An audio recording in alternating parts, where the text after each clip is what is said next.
출애굽기 5장 저와 여러분이 교독하시겠습니다.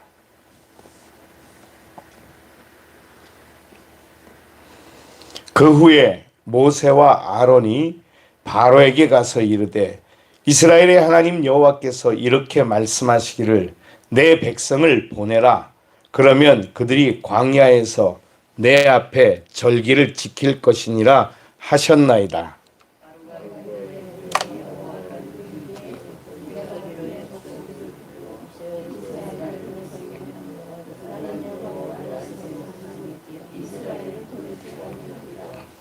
그들이 이르되 히브리인의 하나님이 우리에게 나타나셨은즉 우리가 광야로 사흘길쯤 가서 우리 하나님 여호와께 제사를 드리려 하오니 가도록 허락하소서. 여호와께서 전염병이나 칼로 우리를 치실까 두려워하나이다.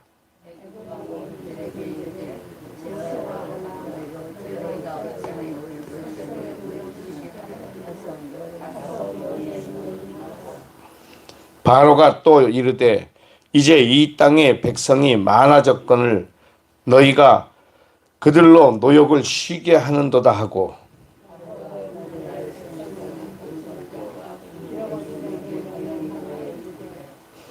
너희는 백성에게 다시는 벽돌에 쓸 집을 젖과 같이 주지 말고 그들이 가서 스스로 집을 짓게 하라.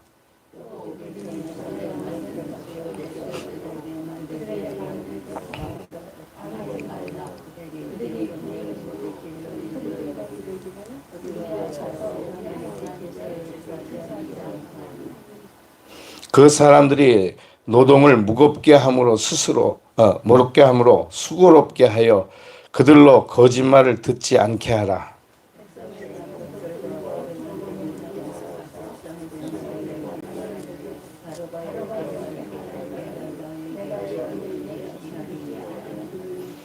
너희는 집을 찾을 곳으로 가서 주우라. 늘어나 너희 이 일은 조금도 감하지 아니하리라 하셨느니라.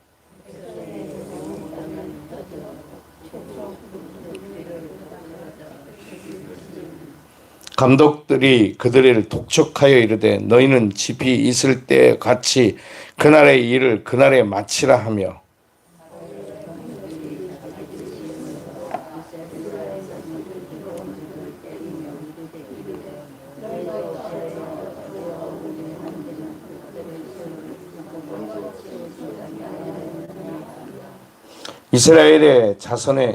이스라엘 자손의 기록원들이 가서 바로에게 호소하여 이르되 왕은 어찌하여 당신의 종들에게 이같이 하시나이까?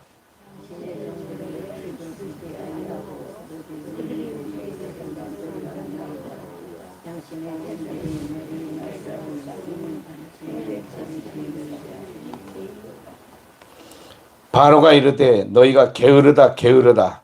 그러므로 너희가 이르기를 우리가 가서 여호와께 제사를 드리자 하는도다.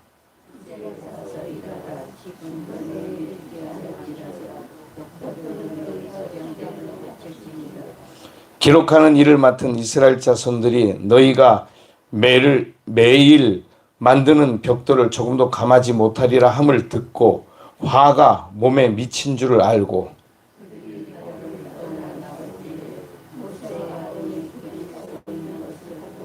그들에게 이르되 너희가 우리를 바로의 눈과 그의 신하의 눈에 미운 것이 되게 하고 그들의 손에 칼을 주어 우리를 죽이게 하는도다.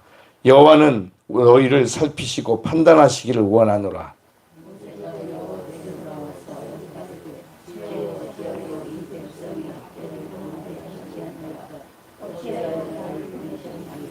같이 봅니다.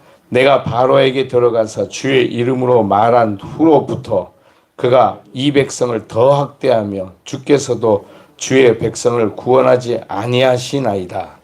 아멘. 기도하겠습니다. 거룩하신 주님 감사합니다. 오늘도 우리가 읽고 묵상하는 말씀을 깨닫게 하시고 주님과 동행하도록 저희들을 인도해 주옵소서. 감사하고 예수님의 이름으로 기도드리옵나이다. 아멘. 할렐루야. 오늘 이 새벽에도 우리에게 주시는 이 출애굽기 5장의 말씀을 통해서 우리가 깊이 깨닫고 주님과 동행하는 삶이 되어지기를 주님의 이름으로 축원합니다. 이제 하나님께서 모세에게 내가 너를 바로에게 보내어서 이 백성들로 하여금 구원받게 할 것이다 라고 말씀을 하셨습니다. 그 말씀을 굳게 믿고 그의 손에 이제 지금까지는 자기 자신이 의지하는 모세의 지팡이였던 것을 하나님께서는 이제부터는 하나님의 지팡이다 라고 말씀하시고 그 지팡이를 짚고 이제 애굽으로 돌아가게 되었습니다. 얼마나 벅차고 또한 얼마나 새로운 마음의 기쁨이었겠습니까? 그런데 이미 하나님께서 모세를 보내시며 말씀하실 때 네가 가서 그렇게 말할지라도 바로가 듣지 않을 것이다. 내가 그의 마음을 강팍하게 했다 라고 말씀하십니다.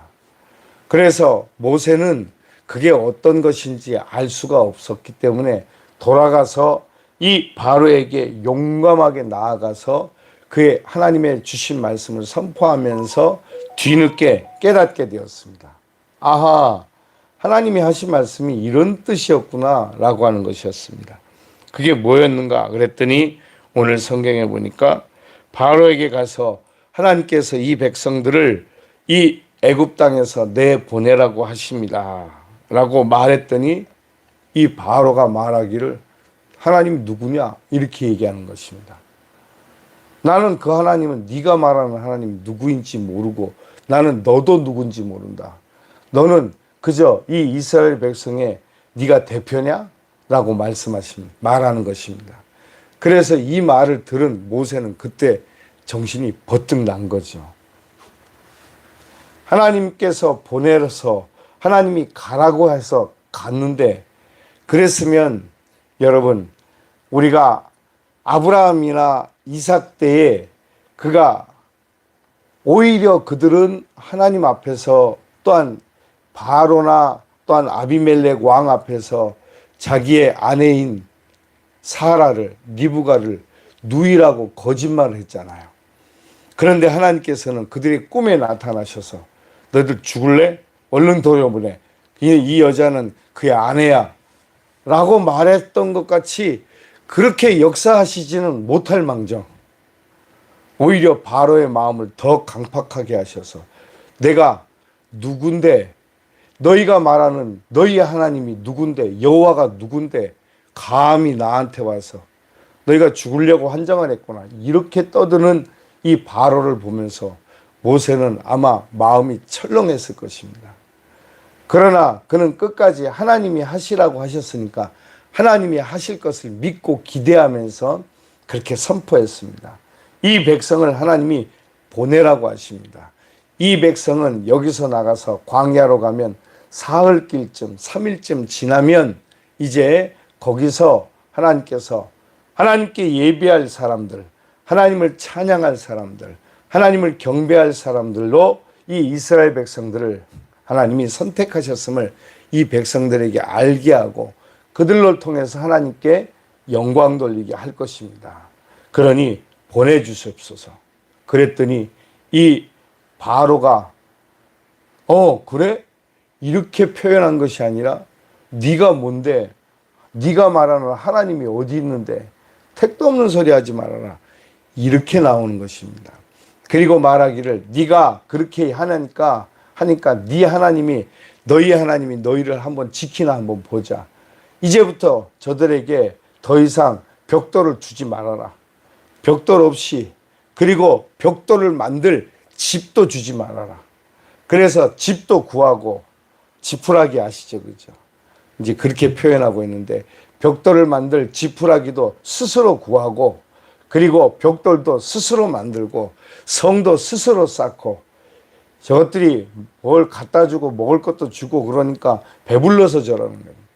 그렇게 여기고 그렇게 이스라엘 백성들에게 야단을 했습니다. 이 일이 결국 이스라엘의 감독자들 그러니까 오늘 성경에는 기록원들이라고 하는데 이 이스라엘 백성들의 일을 같이 담당하는 자 중에 그래도 우두머리급이 되는 사람들에게 그들이 왜 이렇게 되나 하는 것을 알려주었더니 이들이 이게 하나님이 하신 일이었구나 이렇게 깨달은 것이 아니고 왜 우리에게 이와 같은 고통을 얻게 하냐고 이 모세와 아론에게 가서 너희는 일도 하지 않으면서 왜 우리에게 이렇게 힘들고 어려운 일들을 만드냐고 그리고 따지고 물었습니다. 그리고 모세와 아론을 향해서 불평과 원망을 쏟아 부었겠죠. 이 일이 큰 일이 되었습니다. 모세가 하나님 앞에 나아가 기도했습니다. 하나님, 어찌해서 하나님께서는 오히려 일을 이렇게 더 복잡하게 만드셨습니까? 라고 물었던 거죠. 그래서 그 말씀이 22절과 23절에 있는 것처럼 모세가 여호와께 돌아와서 아뢰되 주여 어찌하여 이 백성이 학대를 당하게 하셨나이까 어찌하여 나를 보내셨나이까 이렇게 말합니다. 이것 보세요 하나님, 내가 안 간다고 그랬잖아요. 결국은 이렇게 되네 이 일이. 내가 이렇게 될 줄 알았다니까요. 이렇게 말하는 것입니다.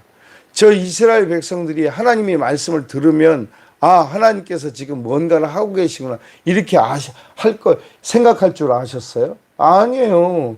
한번 보세요. 오히려 자기들이 더 힘들다고 야단들이잖아요.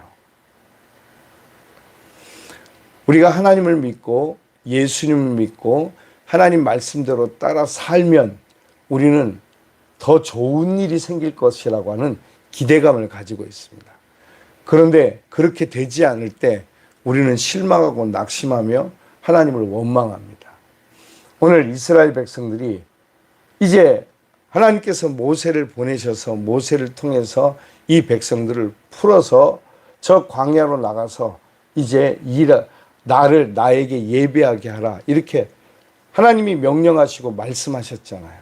그래서 그들은 이제 이 종살이 노예살이에서 풀려나서 애굽을 탈출하여 출애굽하여서 그가 광야로 나와서 그들이 하나님을 예배하고 경배하는 자들로 그렇게 살아갈 것을 기대했을 것입니다. 그래서 모세와 아론은 이제 이 백성들이 이 모든 고통에서 건지겠구나 하나님이 하신다고 하셨으니까.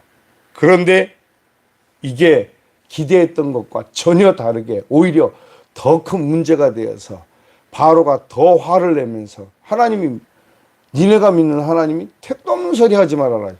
니네 믿는 하나님이 있는가 한번 보자 라고 그들을 더 괴롭게 했다는 거죠.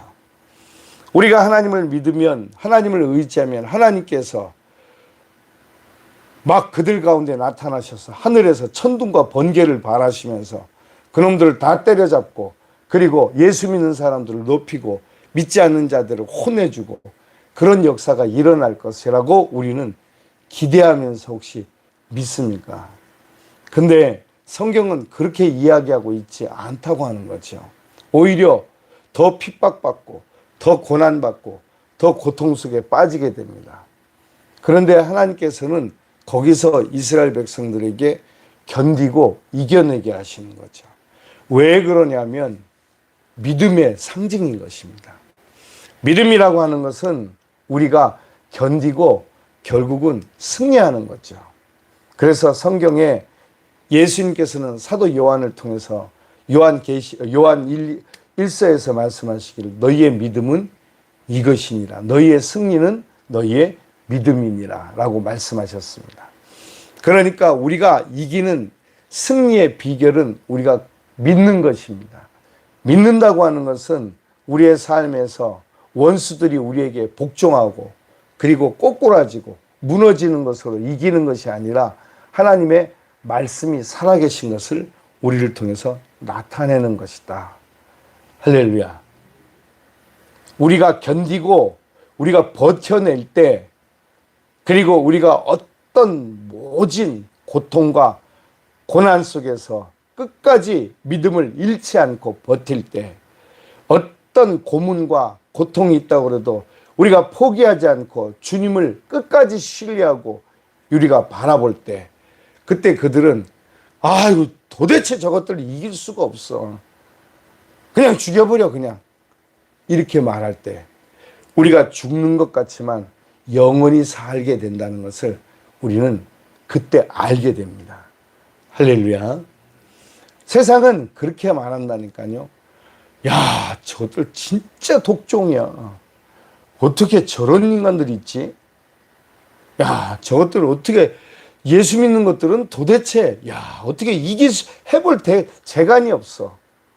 라고 말할 때, 그때 우리는 진짜 이기는 거죠. 그리고 그들이 할 수 있는 것은 우리의 육체에 해를 가해서 심지어 우리를 죽일 수는 있습니다. 몸뚱아리를. 그러나 우리의 하나님과 우리 사이의 사랑을 끊을 수는 없는 것이죠. 할렐루야. 그게 로마서 8장에 나와 있는 말씀이잖아요. 오늘 우리에게 주시는 이 말씀은 바로 그와 같은 것입니다. 그러나 이스라엘 백성들은 그들은 하나님을 믿는 사람들이잖아요. 대번에 모세하고 아론에게 뛰쳐왔습니다. 너네 누구냐 도대체? 뭔데 니네가 나서가지고 우리를 더 이렇게 힘들게 하고 고통받게 하냐고. 니네만 하나님 믿어? 니네만? 우리도 하나님 믿어. 우리가 믿는 하나님이 우리를 이렇게 고통스럽게 하는 게 하나님의 뜻이냐? 이러고 떠들어댔다는 거죠. 여러분들은 어떻게 생각하십니까? 우리가 인생을 살아가는 동안에 우리가 믿는 하나님이 우리에게 어려움과 힘듦과 고통과 괴로운 날들을 허락하실까요? 하나님이 우리를 행복하게 하신다고 성경은 말하고 있는데, 너는 행복자로다 말하는데 우리가 하는 일들이 잘 돼야 되는 거 아닙니까? 아닙니다. 믿음으로 사는 것입니다. 할렐루야. 믿음으로 사는 것. 믿음으로 사는 그 사람들을 하나님은 높여주시고 승리하게 하십니다. 이 세상에서 우리가 길어야 100년 사는데 거기에 우리의 삶을 맡기는 것이 아니라 영원한 하나님의 나라에 우리의 생명이 있다는 것을 깨닫는 것입니다. 그래서 우리는 믿음으로 하나님 안에서, 하나님 앞에서, 모든 세상 앞에서 살아가면서 우리가 하나님의 살아계심을 나타내고 증거하고 보여주는 삶을 살아갈 때 그들은 기어코 하나님 앞에 굴복할 수밖에 없고, 세상이 하나님 앞에 엎드려지게 될 때, 하나님이 진짜 왕이 되실 때, 그때 우리에게 역사가 나타나는 거죠. 오늘 성경에 보니까 왕이요, 그들은, 이스라엘 백성들은 바로를 자기들의 왕이라고 생각했습니다. 바로가 자기의 통치자라고 생각했습니다. 물론 세상의 통치자도 있고 하나님이 온 우주 만물의 진정한 통치자가 되시는 거죠. 이걸 모르는 바로는 자기가 왕인 줄 아는 거죠. 그런데 우리는 놀랍게도 바로만 이렇게 생각하는 것이 아니라 우리 스스로도 우리가 자기가 왕인 줄 알고 살아가는 사람들이 세상에 많다라고 하는 것입니다. 내 세상에서는 내가 왕이고 이 세상에서는 바로가 왕이고 이렇게 생각합니다. 이 하나님의 나라에서는 하나님이 왕이시고, 그러니까 우리는 당연히 이 바로의 말에 복종하면서 사는 것이 당연한 거다라고 생각합니다. 틀린 말은 아닌 것 같은데 맞는 말도 아닌 것 같아요. 하나님과 이 바로가 충돌할 때, 하나님의 말씀과 이 바로의 말이 충돌할 때 우리는 무엇을 선택하겠습니까? 우리는 과감하게, 아무리 바로가 그렇게 이야기하고 우리의 삶을 핍박하고 우리가 고난하고 우리를 고문한다고 할지라도 우리는 하나님의 말씀을 선택하는 거죠. 유명한 이야기가 우리가 나중에 신약을 보다 보면 보게 되겠지만, 사도행전에서 베드로가 그렇게 하죠. 내가 오늘날 당신의 말을 듣는 것이 옳은지 하나님의 말씀을 듣는 것이 옳은지 당신들은 어떻게 생각하십니까? 그러니까 그들이 아무 말도 못하는 거죠. 그래서 나는 하나님의 말씀을 전할 수밖에 없습니다. 그렇게 당당하게 이야기를 합니다. 그랬더니 제사장들과 유대인들이 꼼짝 못하고 아무 말도 할 수가 없었던 거죠. 그러면서 예수님을 크게 선포하고 전도하고 하나님의 말씀을 전하게 되었던 거죠. 오늘날 하나님은 살아계시는 줄 믿습니다. 우리가 살아가는 동안에 우리가 세상에서 지금처럼 우리가 예수님을 마음대로 믿으면 믿을 수 있고, 믿지 않으면 믿고 싶지 않으면 안 믿을 수 있는 세상이 우리에게 얼마나 많았을까요? 그래서 우리는 너무나 예수 믿기 좋은 세상을 살아가고 있습니다. 그런데도 우리는 육신의 피곤함이나 삶의 고단함이나 인생의 수고하고 무거운 짐 때문에 우리는 허덕거리면서 아이고 난 피곤해서 나는 교회 못 가겠어요. 나는 힘들어서 교회 못 가겠어요. 아이고 나는 누구 꼴 보기 싫어서 못 가겠어요. 나는 어째서 못 가겠어요. 저래서 못 가겠어요. 하시는 분들이 얼마나 세상에 많습니까? 우리는 하나님이 살아계신 줄로 믿습니다. 그 사람들로 인해서가 아니라 바로로 인해서 하나님을 믿고 안 믿고 그런 기준이 아니라 하나님 그분으로 말미암아 우리의 인생은 하나님으로 말미암아 살고 하나님으로 말미암아 죽고 하나님을 통해서 우리의 생애가 영원한 생명을 얻고 하나님과 동행하는 삶이 되게 되는 줄 믿습니다. 오늘 이 놀라운 사실을 깨달으며 우리가 바로 앞에 서 있습니다. 다시 말하면 세상 한가운데서 우리는 살아가고 있습니다. 세상은 절대 우리에게 호락호락하지 않습니다. 우리가 예수 이름으로 명하노니 라고 말하면 그 세상이 금방 꼬꾸러질 것 같습니까? 어림도 없습니다. 우리를 집어삼키려고 우는 사자와 같이 삼킬 자를 찾는 것이 바로 이 세상이지 않습니까? 세상은 어떤 한 사람으로서 누군가가 나를 힘들게 하고 괴롭힐 때 그건 아무것도 아닙니다. 이 세상이 통째로 하나가 돼서 우리를 삼키려고 한다니까요. 그렇죠. 그러니까 어떤 누가 어쨌고 이 사람이 어땠고 또 누가 어쩌고 그런 것을 보면서 우리가 그런 것에 마음에 흔들리면서 좌절하거나 낙심하면 안 됩니다. 그런 한 사람 두 사람은 아무것도 아니에요. 세상은 그런 사람들을 마치 우리에게 보내서 우리를 힘들게 해가지고 하나님을 떠나게 하려고 하는 그런 존재들로 남아 있습니다. 우리는 굳게 믿음에 있어서 흔들리지 않고 주님만 바라보면서 믿음으로 살아가는 우리 모두가 되시기를 주님의 이름으로 축원합니다. 기도하겠습니다. 우리 이 시간 한번 기도합니다. 그렇습니다. 주님,